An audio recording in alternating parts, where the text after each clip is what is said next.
Today, I'm going to be ranking all the eyeshadow palettes that I tried in the month of February. So if you're interested in that, or if you're just here for the pig, then please keep on watching. Hi guys! I actually was about to wash off my makeup and go right to sleep because I just filmed my non-martini Monday. I don't think it's gonna go up on a Monday. You've probably already seen that video unless I decide to put this one up first. I'm having a cup of tea in my adorable piggy mug instead of a martini today because I am dead tired. I have a splitting headache. I've already had a couple of drinks earlier in the day, but as I was changing into my basically pajamas at this point, pardon the appearance, and I already put my hair up and everything because I was gonna go wash off this face, I figured, you know what? If I don't film this very quick, because I did not wear a lot of makeup in February, this very quick ranking video, it's just not going to happen at this point. We're already nearing the end of March. So I was like, you know what? Buckle down, Natalia, and get it done. So that's what we're here to do today. We're here to talk about the eyeshadows that I tried in the month of February, and I'm gonna try to rank them on the fly. I have not thought about this. Before we get started, if you're new here, then hi. My name is Natalia. I'm a concert pianist who loves all things beauty, and this is a year of discovery for me. I am trying to go through as much of my brand new makeup that is already in my collection, and I'm also trying to rediscover a bunch of the old makeup that is in my collection and see if it is products I'm still going to reach for, I still enjoy, or whether it is time for them to gracefully exit out of my life. If you are here for that kind of content, which is essentially kind of like being on a no-buy, I am still buying makeup here and there, and you will still occasionally see me talk about brand new products. But for the most part, I'm really here to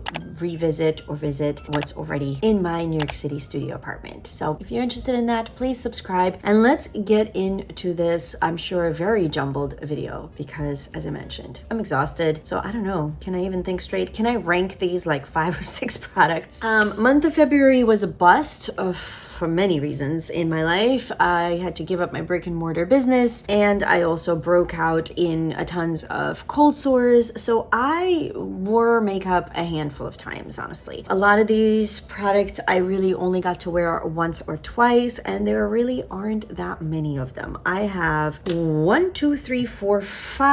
eyeshadow. They're not even all eyeshadow palettes. You'll see what I mean in a second. Basically, I have 6 products in front of me. 2 of them are not really like your typical eyeshadow palette type of products. So how are we gonna rank this? Yeah, I am doing this on the fly. I think in the last place, even though I've only used it once so far and I'm not gonna get rid of this product, I do want to try it again. But I think considering the price and the name of the brand and the hype that usually this brand receives for that purpose, I'm actually going to rank this last. This is the Charlotte Tilbury Easy Eye Palette for the Charlotte Darling look. And I got this in my, what's it called? The Beautylish Lucky Bag. If you're curious to see that video and all the products that I received in that this year, this was one of them. It is a cute 6-pan eyeshadow palette. I thought this was such a hit for me in my collection because I am pale. Charlotte primarily makes makeup for pale people, and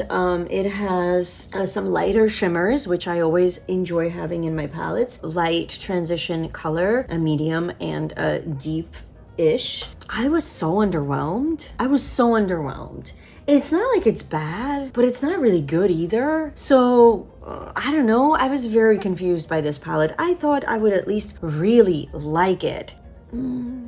I need to use it more. This is kind of basically a first impression. So off of a first impression, I'm not wearing it today, but off of a first impression, this is so meh that for now it's sitting in the last place in all the products I used in February, just because the next palette even deserves, I think, more accolades because it is a drugstore palette. So what did I say? I have 6 products. Okay, so in 6th place, we've got Charlotte. In 5th place, we've got Milani's Soft and Sultry. This palette used to be really, really great, especially for the drugstore. And the reason for why it's ranking so low and the reason for why I will really no longer be using this this. In fact, if my basket of doom update for the month of February goes up first, spoiler alert, I do declutter this eyeshadow palette in that video. And that's because it didn't age well. The quality is not what it used to be. The shadows are powdery. This top shade right here, maybe it used to always be a topper, but it's regardless of whether it's meant to be a topper or not, it did not perform well. A lot of these shades by now are just too dusty and just require a lot of building. Let's see, what did I write for it? I wrote I did not like the bright topper, and that the rest is okay. Powdery, didn't age well. I kind of gave it in my notes a B-. So I got no time anymore for B- type of eyeshadow palettes. I have over 150 eyeshadow palettes or something like that. I can't remember. I did do an inventory at the very beginning of this year. You can go and watch that if you're curious about my numbers. But yeah, 5th place, unfortunately, I'm no longer as impressed as I used to be. 4th place, NARS Provocateur. If we were ranking this based on packaging, oh my god, this would win. This would so win. I love this packaging, and it pains me to admit that I really don't like this palette. I enjoy the colors. I enjoy especially specific colors in here. I really like this one. This is one of those kind of blue brownie, you know, one of those fairly common duochromes. And this was sort of the shade that I thought would be the saving grace. And the look that I did, I think I wore this once or twice, included that shade. But there's only one matte, and it is this brick color right here, which again, for somebody as pale as me, is really hard to maneuver to begin with, but especially to pair it with some of these other shades. This is too crumbly, even though I really love the color. This is not really all that special. It has also a duochrome effect, but I don't know if again it's the age, because a lot of these come into my, this is also from my basket of doom, and the reason I put them in is because I've had them so long. So maybe some of these are just drying out and not performing as well as they used to, because I struggled to create a look. There was a lot of fallout, and these are deep enough shades where it's really hard to deal with that fallout. What did I write? Yeah, I wrote like the colors but tough to use, powdery, needs building, maybe old. So there you go. So that's in 4th place because I think the colors are more interesting than in either the Charlotte Tilbury or the Milani, and you know, it has some duochromes and some interesting things going on, but unfortunately the quality is either never used to be there and I've forgotten that, or is no longer there, or just better things are now available on the market, and what I used to think was really good back then no longer is. I don't know. I can't answer those questions, but I can tell you that as of right now, I really no longer like this palette. Love the packaging though. Want to keep the packaging. Have no idea how. Don't know how to repurpose this thing. Give me ideas if you have any. Okay, now 3, 2, 1 is tough.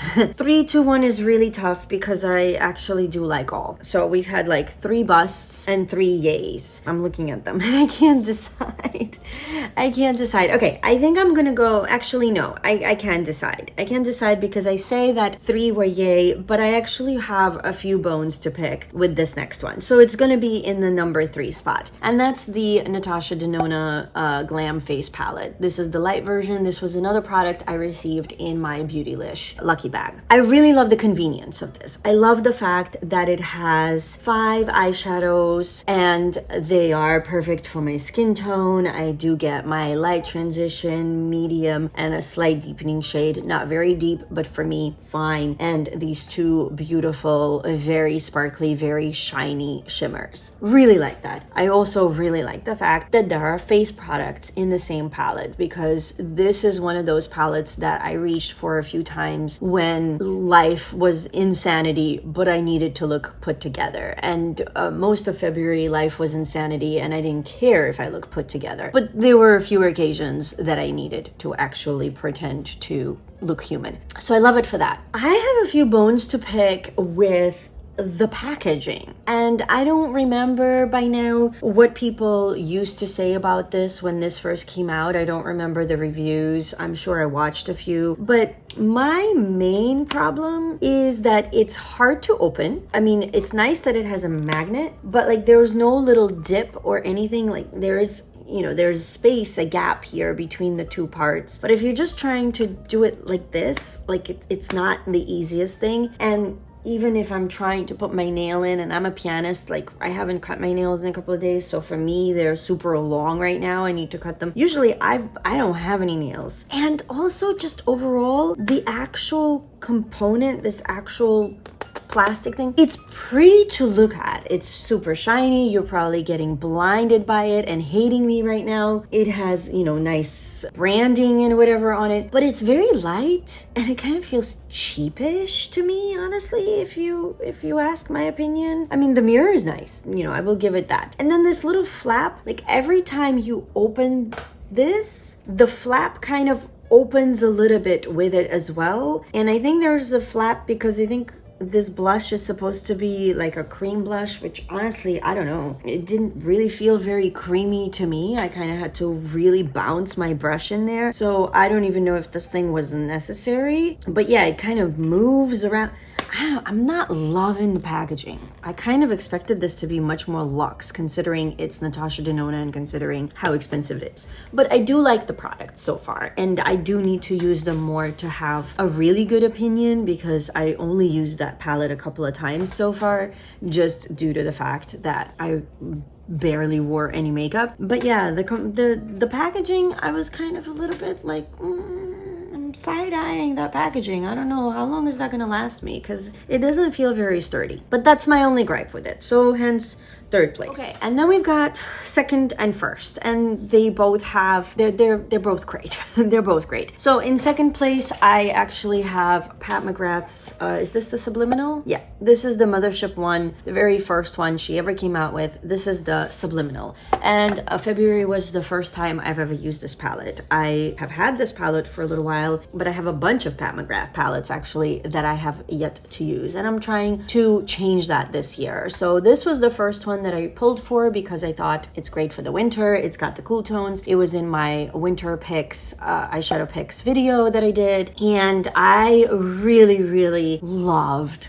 the mattes. I mean, they blend themselves. That saying that used to be all over YouTube, I'm bringing it back. These mattes really do blend themselves. It took me no effort to blend these mattes. And the special shades, they are beautiful. I have to give them that. They are absolutely beautiful. The only problem I have with the special shades is that they do have fallout. At least for me, at least the way I guess I apply my makeup, I maybe need to find a better way. But if I want a no frills, easy eye look, it's gonna be a little bit hard with those special shades. They do have some fallout. So that was my only kind of like little gripe with this palette. But I love the colors. I loved, as I said, I loved the mattes. Like the mattes just blew me away. And I've used other Pat McGrath eyeshadows before, not a lot, but I have, and I do remember the mattes always being the standout. Let's see what I wrote. Yep. Pretty much wrote what I just said. I said mattes were amazing, barely had to do anything. Special shades have fallout.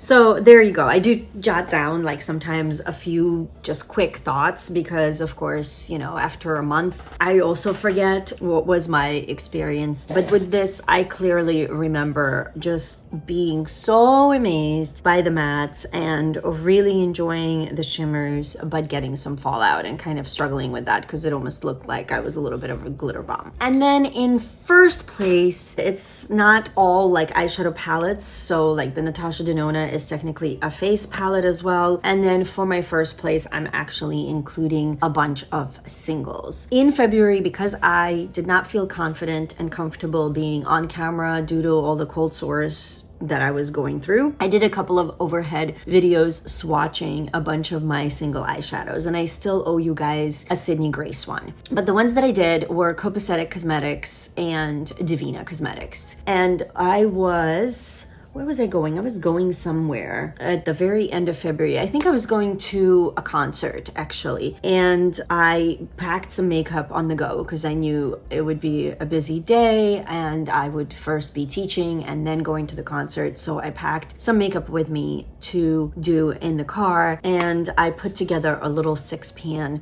from those singles. So I packed up mostly Divina shades and one Copacetic Cosmetics because I don't have have any Divina Bright Inner Corner shades or anything like that. So I threw in Copacetic Cosmetics Whitesmith, which also has like a little bit of a shift to it, and then a few Divina mattes and shimmers. I don't remember if this was exactly the 6-pan that I had, because I actually put it back into the palette and then realized I wanted to include them in this video and pulled them back out. And definitely 5 of the 6 of these are what I had in that little mini palette that I created for that weekend. And I went ahead and used that 6-pan again another time. I love these shades so far. I haven't really tried Divina much ever before. I only owned 3 shades prior to the haul that I did and the swatch video. And yeah, the hype is real. I know a lot of people love Divina eyeshadows,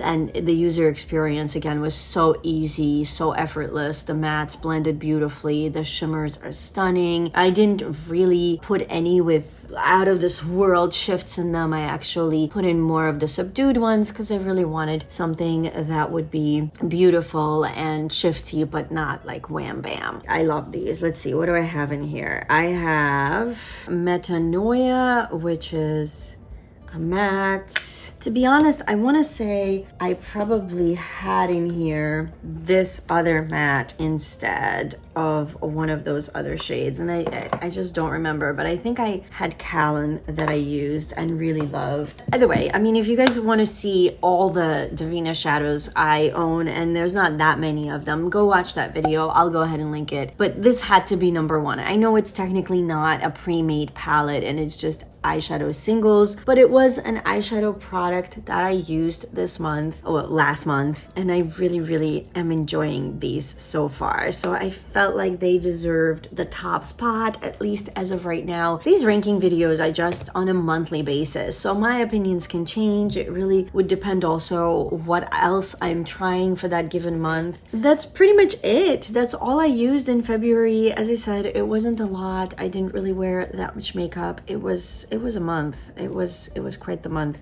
And so far I'm not really, I'm trying to think, have I worn a lot of makeup in March? Not too much, but I have tried a couple of exciting palettes so far in March. So hopefully I'll get to my 5 minimum. That was kind of my little rule to myself, is if I try 5 different eyeshadow palettes in a given month, then I will go ahead and film this video. And if not, I will just roll it over to the following month. So we'll see. We'll see if, I don't know if I've actually tried 5 different ones yet in March. And if it doesn't happen, then you guys will see a video from me on March and April combined. I hope that this was fun and entertaining in some way. Would love to hear what eyeshadow palettes you've been using and loving lately. Please let me know down below in the comments. And with that, I and my piggy are going to go sleep now. Thank you so much for being here. Please subscribe if you haven't already. And other than that, I hope that you guys are all doing really well. I hope that you're continuing to stay safe and healthy and take care of yourself and those around you. And I can't wait to see you in my next video. Bye guys.